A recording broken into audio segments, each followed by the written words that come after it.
Thôi anh em nhé, đây là tổ chim ốc mít anh em ha. Nó khác với tổ chim 5 màu là không có cái dây dưới này anh em.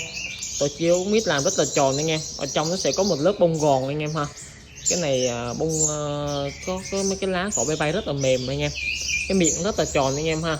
Đây đấy, đặc điểm mà không có cái dây ở dưới như con 5 màu anh em ha.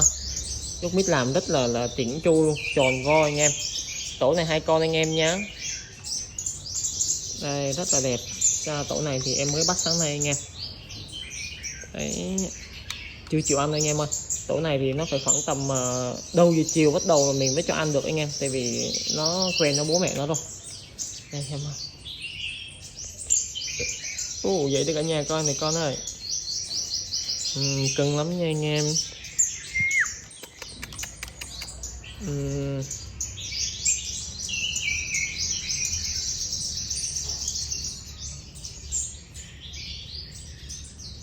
Đây anh em ha. Rồi